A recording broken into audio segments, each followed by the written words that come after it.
Hello guys, আবার চলে এসেছি সেদিনের আরেকটা ব্লগ নিয়ে। আমরা তো সারাটা দিন তো মুঘল গার্ডেন সাইট সিন করে বেরিয়েছি। এবার বিকালে চলে এসেছি শ্রীনগরের সব থেকে বেস্ট, যেটা ডাল লেক। শুনেছো তো নিশ্চয়। তো চলো ডাল লেকটা কেমন আমরা ঘুরে দেখি, তারপর কথা হবে।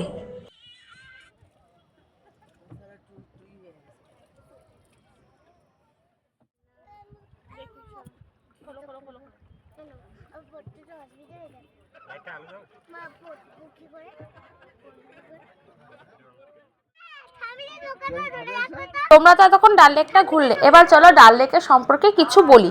তোমরা তোমরা কি জানো, যখন শীতকালে যখন ডাল লেকটা পুরো বরফ হয়ে থাকে, তো আর যেই টাইমে আমরা গেছি সেই টাইমে তো কোনো বরফ পাওয়া যায়নি, তো ব্যাড লাক কী হবে।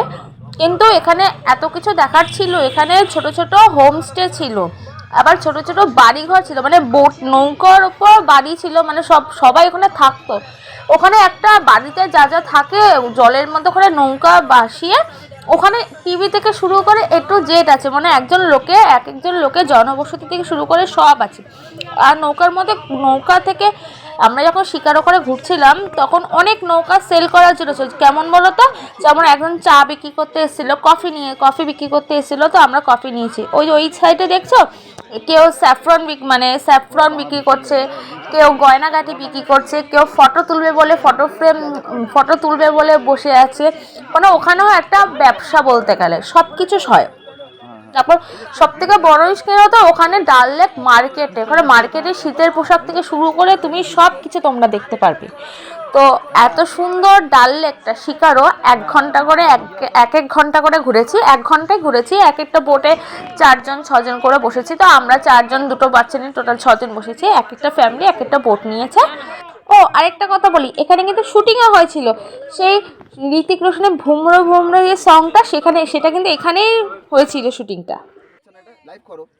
লাইভ হচ্ছে না? লাইভ হচ্ছে না? কয়টি করে দাও? লাইভ হচ্ছে তো। ওই ঝুনু বলছে নড়ছো কেন? চলো এবার আসি সেই জায়গাটা, এটা হচ্ছে ডাল লেক মার্কেট।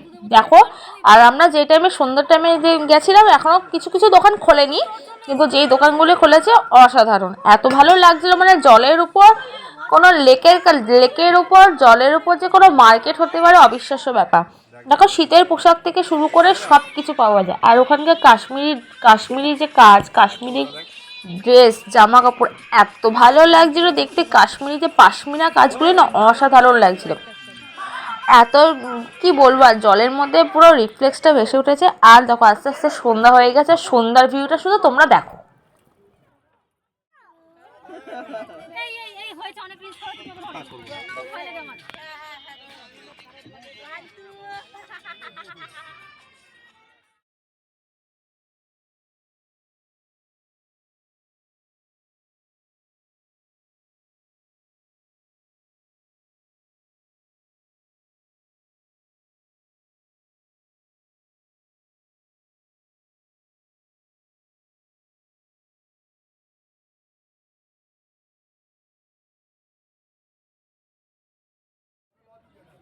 এবার তোমরা কমেন্ট করে বলো যে সন্ধ্যের ভিউটা কেমন লাগছে ডাল লেকে। এত সুন্দর লাইটিং, এক একটা রিসর্টে যে লাইটিংগুলি, আর এই দেখো হোমস্টেগুলো, এগুলো সব কিন্তু হোমস্টে।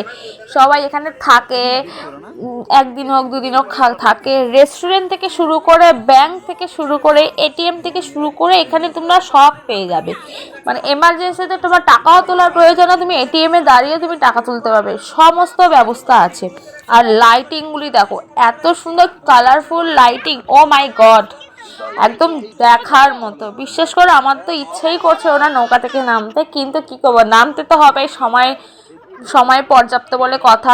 দূর থেকে দেখো জলের মধ্যে যখন লাইট, তোমার হোমস্টে লাইটগুলো যখন জলের মধ্যে পড়ছে, দেখো এই দেখো সমস্ত কিছু আছে। আর জলের মধ্যে রিফ্লেকশনগুলি এত ভালো লাগছে, অসাধারণ লাগছে দেখার মতো।